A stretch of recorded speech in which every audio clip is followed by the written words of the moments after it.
Hello, and greetings, lovely person. This is RPGmodsFan, and in this video, I will be reviewing and discussing the Dungeons & Dragons module I2, The Tomb of the Lizard King, which was written by Mark Akers and published by TSR in 1982. Just as FYI, the I in the I series of the D&D modules stands for Intermediate. This module was meant for player characters between the levels of 5 to 7. It was also meant for a party of 7 to 9 characters. In my previous videos, I have never mentioned the size of the party a module was designed for. That is because I consider the level of the player characters to be more important. If there is a lack of players, and to fill in any gaps, then I would just generate NPCs that the players can then take control of and use as they see fit in the adventure, or allow them to generate such characters. This module was written for AD&D 1st edition rules. From the title and the front cover art, it is obvious that the player characters will be battling lizard men. Given the module's title and cover art, this could be considered a big spoiler for the module. When running this module, the Dungeon Master should consider hiding the module's cover from the players. Anyway, in 5th edition D&D, lizard folk are a little more stronger than their 1st edition counterparts. So, the Dungeon Master will need to reduce the number of lizard folk when playing this module using 5th edition rules. Usually when converting to 5e D&D, the Dungeon Master needs to increase the number of monsters encountered to make it as challenging as the 1e version. However, there are some exceptions which this module contains. There are a few other monster encounters in this module that may be too tough when using 5th edition rules. All of this is ironic because 5e rules are more lenient and makes the player characters harder to kill. In other words, the Dungeon Master will need to do some work to convert it to 5th edition rules. In this module, the player characters are employed by John Brunis, who is the Count of Eor. He wants the player characters to investigate a force of cutthroats and brigands that has been terrorizing merchants, caravans, and peasants near the village of Wacombe. Wacombe lies just north of a great swamp. Tomb of the Lizard King was meant to be generic enough so that it can be placed in almost any campaign setting. However, in 2000, Living Greyhawk Journal, issue number 1, places the county of Eor in the kingdom of Keoland on the world of Greyhawk. It places the lands of Eor east of Yeomanry and north of the Hool Marshes. The fertile lands are ruled by Count Brunis, whose seat of power and palace is in the city of Vendare. Recently, merchants and caravans going through Eor's southlands have been hit with vicious brigands. In response, Count Brunis sent a squad of 30 fighters to the environs of Wacombe. That was 3 weeks ago, and no reports, messages, etc. has ever been received from them. Now concerned, the Count has put out the call for adventurers to investigate the Wacombe area, discover the fate of his men, find out who is behind the highway robberies, and, if possible, put an end to them. The player characters are one of many parties that have come to answer the Count's call. At the start of the module's adventure, the player characters are at a grassy courtyard of the Count's palace, waiting for an audience. Also waiting are a number of other adventuring parties. Sometime later, the Chamberlain will escort the player characters to a private audience chamber, where they will meet with Count John Brunus and Jorlon, who is the High Priest of Vendare. At first, the Count will question the party members about their experiences, previous adventures, and skill in dealing with danger. Then he will make some small talk with them for a few minutes. Then the Count and the priest will exchange glances, and then the Count will announce that the player characters are accepted to take on the quest. He will say the following: "You are accepted for this task. What you must do seems simple. Travel to the village of Wacombe in the south. Learn the fate of my squad of men. They were led by Barto Troom, one of my most trusted soldiers. Then find these detestable brigands and eliminate them. Summary justice is approved by my authority. Above all else, find out if there is any further evil behind these vicious attacks. If so, eliminate it." If the party is not of sufficient size and/or there are gaps in terms of party balance, the Dungeon Master could have the Count bring in one or more of the module's pre-generated characters to round out the party.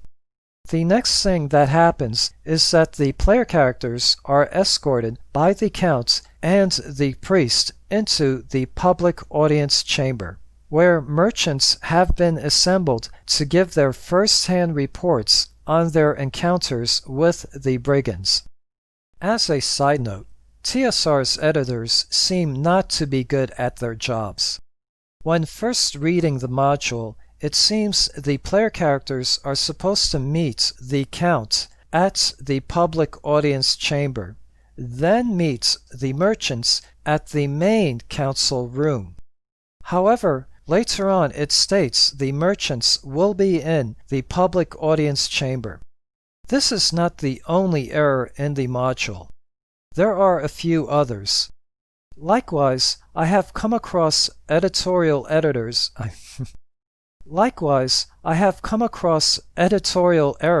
in other TSR modules as well. Man, I wish I was paid to be lax at my job. Anyway, the next few events are scripted. In other words, the railroad continues before the party finally heads out on their way to Wacombe. It may seem that I do not like this module. Actually, quite the opposite. It was one of my favorite modules that I ran for my players. Now that it is decades later, and that I am rereading this module for this walkthrough, it is only now that I am noticing these annoying errors. I will now be discussing the module itself, and this video will contain major spoilers. Unless you are a Dungeon Master who will be running this module for their players, or are a player who already played through this module and are watching this video for nostalgia purposes, I would suggest not to watch the rest of this video. Okay, to continue the audience between the Count, the High Priest, the party, and the complaining merchants, the next scripted event is for Mordrin to attempt to assassinate the Count. Mordrin is a spy disguised as one of the Count's clerics, and is a 9th level demon-worshipping cleric. Mordrin will attempt to assassinate the Count with a flame strike spell. This spell will also strike anyone who is standing or sitting next to the Count. The Count and his priest will make their saving throws and survive the attack. After casting his flame strike, Mordrin will attempt to flee, and the module provides the means for his highly likely escape.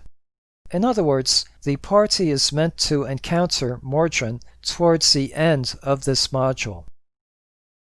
The villain of the module is Sakatha, king of the Lizardmen. His lair lies deep in the Great Southern Swamp. He is the one behind the highway robberies. Legend has it that 250 years ago, there was a lizard king named Sakatha. Unusually intelligent and cunning for his kind, Sakatha was able to combine many clans of lizardmen under his rule. With his armies, he was able to rule over the great swamps and conquer the lands of Eeyore. During his rule, he had his tomb built deep in these swamps. His rule over the lands was not benign, and, inevitably, the humans of Eeyore rebelled. He was mortally wounded in a great battle by a man who became the first Count of Eeyore. The legend of Sakatha still persists, and the player characters are supposed to learn of it during the course of their adventure. There are even hushed rumors that Sakatha has rose up again, but many dismiss it, saying that Sakatha died more than 2 centuries ago. So, is the villain of the module the same Sakatha of the legend? The short answer is yes. During his days of conquest, he stumbled across a ring of wishes. Sakatha was able to gain a mastery of magic and eventually was able to cast spells as a 9th level mage. In the final battle, when Sakatha lay dying on the field, he spoke his final wish. "Curse you men of yore! I wish to rise up, so that I can drink the very blood of those who defeated me, and of your offspring through the ages. Curse you men of Eeyore!" 2 centuries later, his badly worded wish was, in a manner of speaking, granted. He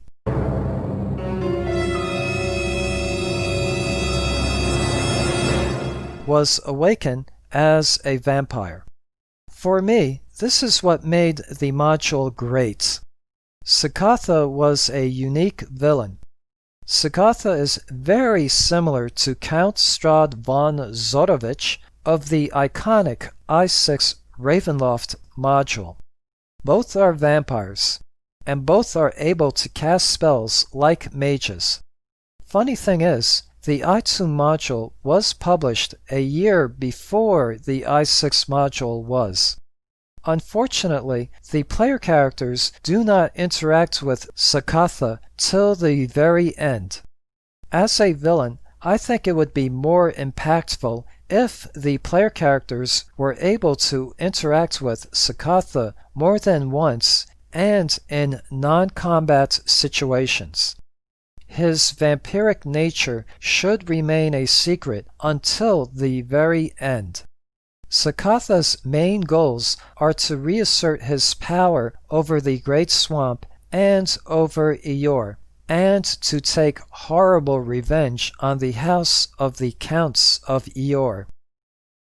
Sakatha has a shaky alliance with Mordrin. Mordrin seeks to establish a stronghold for his vile faith in the areas near the swamp. The band of brigands that were operating out of the swamp now take orders from both Mordrin and Sakatha. Sakatha also has a crystal ball which he uses to keep track of the happenings in the Count's palace. He will also use the crystal ball to keep track of the party's progress. Because he is a vampire, the module specifically states that the party should have no clerics who are above 7th level. Me, I would not be so concerned about this. If a party's cleric is at 8th level, then, for instance, while Sakatha is in his tomb, I could make turn undead rolls against him at a -2 penalty. Or, similarly, have Sakatha wear a ring, bracelet, or necklace that makes turn undead rolls at a penalty of -2.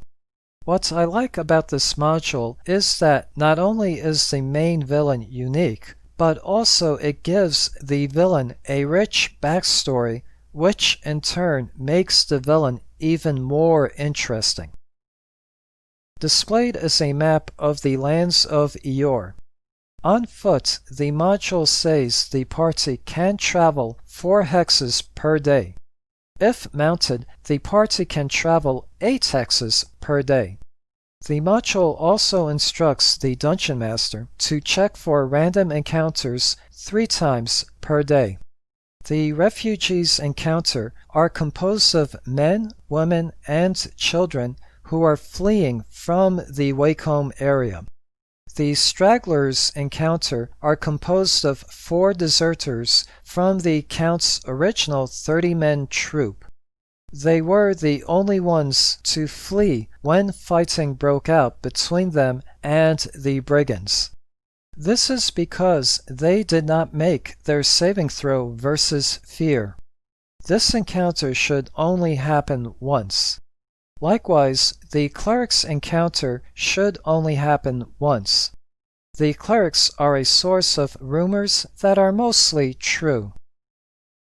On their way to Wacombe, the module has 3 planned encounters. The first planned encounter is the Robin's Breast Inn. At the inn is a bard named Pluck. For a few silver pieces, Pluck will sing the Ballad of Sakatha. Curse you, Seth Skorkowski. Because you sang this awful ballad in your video on the I2 module, now I have to in this video. I apologize in advance to all the viewers of this video.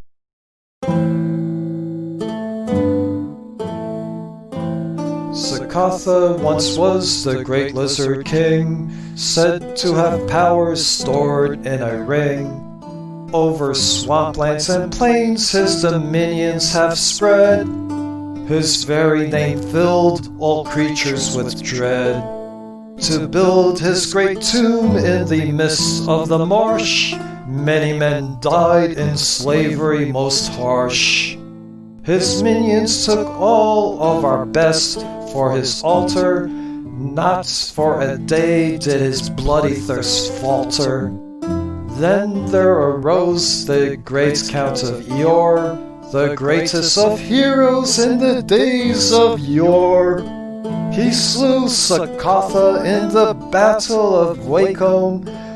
The lizard men carried their slaughtered chief home. And now he awaits in the deep sleep of death, his day of awakening his first newborn breath. Though deep in the ground his followers closed him, he'll come back for vengeance on those who opposed him.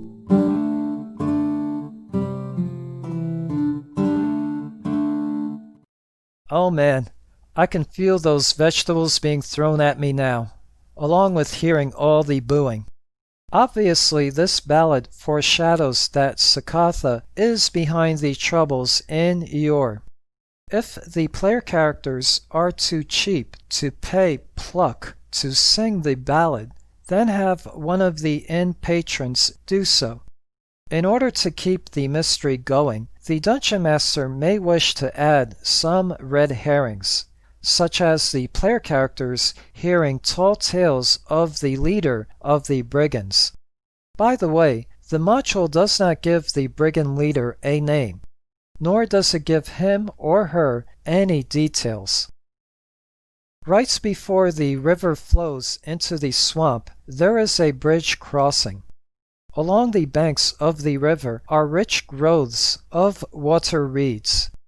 Lurking in the river and in the reeds, ready to ambush the party, are 20 lizard men. This group has been sent by Sakatha to ambush the party. Because Sakatha is so interested in magic and spellcasting, they will attempt to capture any magic users in the party and slay the rest.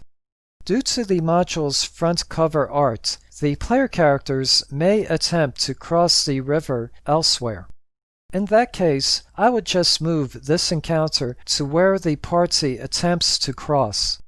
Within 1 or 2 hexes from reaching Wacombe, the player characters should encounter Barto Troom. Barto was the commander of the men who were sent by the Count to deal with the brigands' problem. Barto will say that he and his men were surprised and attacked by the brigands. He claims he was captured by them, but managed to escape later on. He will then say that he must return to Vendare and report to the Count. The part that he left out of his story is that he has been charmed by Sakatha and is now an agent of the Lizard King. He will also say the brigands operate out of the copse that is just northeast of the village of Wacombe. This is a lie meant to lure the player characters into a trap that awaits for them there. With the exception of 4 houses and the inn, the rest of Wacombe has been burned down. The inn has been ransacked and stripped of its furniture and most of its food and drinks. The innkeeper, Busby, is in the act of packing his remaining belongings. He can be used as an exposition dump so that the player characters can learn of any information they should know by this point in the adventure. Except for possible wandering monsters, the player characters will find nothing if they explore the copse during the day. At night, 2 brigands will walk out of the copse and head towards where the party is at. The module assumes they are staying at the inn. The brigands will then shout insults at them in an effort to lure them into the open meadows. If the party takes the bait and moves into the meadows, then Olocus will appear and begin its attack from the air. Olocus is a magic-using black dragon. Dragons are another example of where their 5e versions are tougher than their 1e versions. If you are playing this module using 5e rules, I would change this to a Meet the Villain Parlay encounter. Have Sakatha riding on the back of Olocus. Olocus lands near the party and Sakatha dismounts and addresses the party. He will tell the party to turn back and not be foolish enough to go into the swamps. If the player characters ask who he is, Sakatha will simply respond, "I am your king." He will then mount Olocus, and they will then fly off. After Olocus and Sakatha have left, I would then have the innkeeper Busby provide the player characters with scrolls that will give them a fighting chance against the Black Dragon, such as a protection from dragons and protections from acid scrolls. However, if your players are foolish enough to attack during any point of this encounter, then be merciless. Living in a hut at the edge of the swamp is an insane old man named Stefan Demanus. Stefan has been charmed by Sakatha and acted as a spy for him. Now his usefulness to Sakatha has ended, and he has been ignored by the Lizard King since. Speaking to Stefan will seem like speaking with a lunatic. Most of what he says will seem nonsensical. However, what he says about Sakatha will be true, except for Sakatha being a vampire. This information he does not know. If the player characters show interest in Sakatha, he will offer to take them to Sakatha's palace via his raft. Accepting Stefan's offer will probably be the quickest way through the dark and brackish waters of the swamp and to Sakatha's tomb. An ancient temple of the lizardmen is built into the side of a huge mound of muddy earth. Sakatha's tomb was not built on the surface. Instead, it was built below the surface in a huge underground cavern. Sakatha's complex has 4 levels, including the ancient temple on its surface and 3 dungeon levels. From this point forward, the module is a dungeon crawl. The surface level is the ancient temple level. Zagyx, the black dragon, makes its lair on this level. As the party approaches the temple, they may notice the dead body of one of the Count of Eor's men in the water. He was killed by a crossbolt. The back wall of the temple's outer sanctum seems to be decorated with overlapping seashells. In reality, it is more like a beaded curtain using overlapping seashells instead of beads. Hiding behind the seashell curtain are 10 brigands armed with crossbows. Also in the inner sanctum are 3 pools. Each of these pools has a water weird. At the middle of the rear wall is a large bas-relief of a powerful demonic being, probably the deity the lizard folk worshipped in a long forgotten past. Zagyx makes his lair in cavern number 3. After 5 melee rounds of fighting with the brigands, Zagyx will join in on the fights. Behind the altar is a secret trapdoor that leads down to dungeon level 1. Displayed are the module's maps for all 3 dungeon levels. Dungeon level 1 is the lair of the brigands. I will now go over a few notable rooms. Normally, chamber number 2 is the Great Hall. The brigands have pushed aside the tables and chairs and prepared the room to ambush the player characters. In the room are 20 brigands, 4 brigand leaders, and 1 7th level mage named Gormandel. Chamber number 8A is Gormandel's quarters. Chamber number 9 is his study, and chamber number 10 is his treasure room. Other than his spellbook, his treasure room does not have any wands, scrolls, or any magic items. The Dungeon Master may wish to add some magic items to his treasure. Chamber number 11 is the Captain's bodyguard's quarters. Here, the brigand captain and his 6 bodyguards were drinking and gambling. As FYI, chamber number 15 is the captain's quarters. Hidden chamber number 16 is the brigand's treasure room. By the way, the secret passageway to the treasure room is via a secret trapdoor from the captain's quarters, which is room number 15. The module's map wrongly shows the trapdoor at a corridor. Guarding the treasure is a shambling mound. Chamber number 18 is the brigand's demon-worshipping area. The altar is darkly stained. Patriarch Lon, an 8th level cleric, is the leader of this demon-worshipping cult. His quarters is chamber number 28. The cult's hidden treasure room is chamber number 29. The Book of Vile Darkness can be found in the clerical study chamber, which is room number 21. The book is chained to a reading stand. A secret trapdoor hides a stairway made of slippery smooth stone. The stairway goes down to the next dungeon level.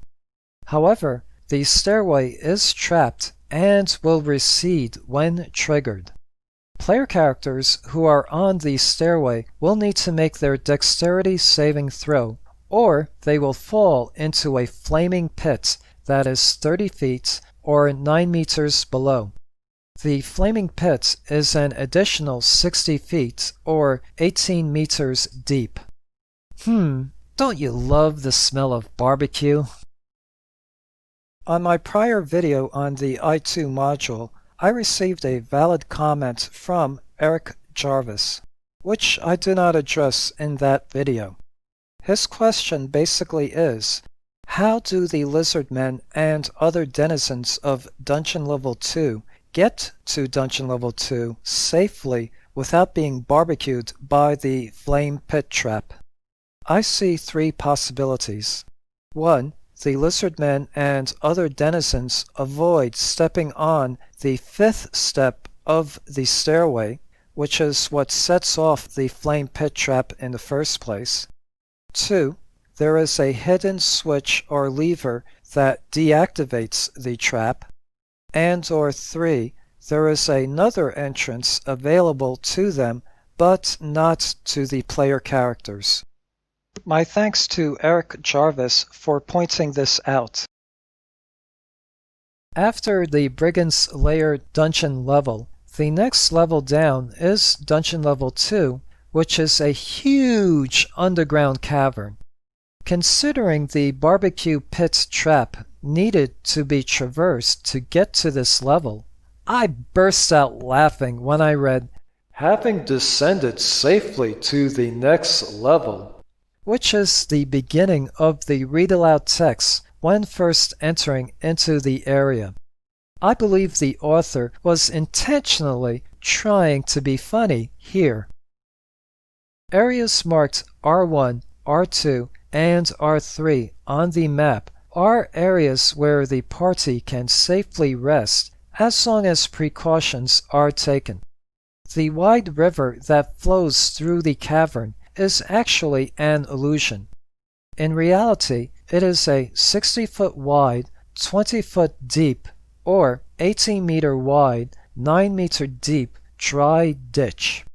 If the player characters are able to disbelieve or dispel the illusion, funny thing is, there are other illusions on the dry ditch's floor.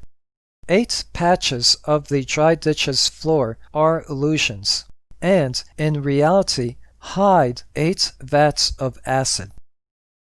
At the far side of the river of nothingness are burial mounds. Layering in these burial mounds are a total of 16 wights. I have mentioned this in many of my previous videos. In the 1E version of D&D, many undead, including wights and vampires, had level draining abilities on a successful hit, which made them truly frightening monsters for D&D players. My players would always be purchasing as much as they can scrolls and potions of restoration at any price. However, the 5e version of D&D nerfed the undead monsters by taking away their level draining abilities. At the far southwest side of the cavern are 7 camps of lizard folk. Around each campfire are about 10 lizard folk. A 9-meter tall, huge isosceles triangle-shaped building is the Tomb of the Lizard King. Its entrance hallway has a few traps to spike or crush would-be grave robbers. The rest of the chambers have mosaics on their walls that come to life. The mosaics in chamber number 8 depict the Lizard King hunting. The mosaics in chamber number 9 depict the Lizard King and his lizard men going to war against hill giants. The mosaics in chamber number 7 depict a banquet feast. This chamber also has a trapdoor with stairs that lead down to Dungeon Level 3. And finally, we have reached the last dungeon level of the module. It is at this level Sakatha resides in. Chamber number 11 is an unholy temple. The would-be assassin, Mordrin, stands behind a bloodied altar. Also in the temple are his 2 assistants, who each are 5th level clerics, and 12 lizard men. The quarters and resting place of Sakatha's brides is circular chamber number 12. There were 5 brides, but only 1 remains. Like Sakatha, the bride is also a vampire. Sakatha, the Lizard King. Sakatha, the vampire, sits on a throne in chamber number 14. Like all vampires, when reduced to 0 or below hit points, Sakatha turns into gaseous form. He will retreat to one of the 5 coffins in the bride's chamber, or he can retreat to his hidden coffin, which is in room number 17. The module is considered concluded when the player characters have defeated Sakatha. Chamber number 15 is Sakatha's hidden treasure room. Heaped in a chaotic pile are quite a bit of coin, and some magic items, including Sakatha's spellbook, the crystal ball Sakatha used to scry on the player characters with, and a ring of wishes, which, unfortunately, only has 1 wish left in it. Normally, at this point, I would say roll credits. However, this module does not have a proper credits section. The displayed credits are what I can find from various wiki sources. I like this module mainly because I like its main villain. It is unfortunate that the module glues the main villain to the very last dungeon level, instead of having him interact with the player characters as the I6 Ravenloft module does. During the first half of the adventure, I would hide the module's cover from the players. This way, they will think they are just chasing down some brigands. This way, the Lizardmen plot twist will come more of a surprise to your players. Thank you for watching. Hope this video has been informative and entertaining. Again, sorry for my earlier awful singing of the Ballad of Sakatha. Please subscribe, like, share, and comment. I do like feedback. Till next time, this is RPGmodsFan saying cheers, have a good day, and goodbye. We touch, we break, make it seem like we feel the same. We love what we hate. We lie, but we know we can't water what doesn't grow. Give up, let it go. Well, we fell apart just in time. You say at least it was worth the try.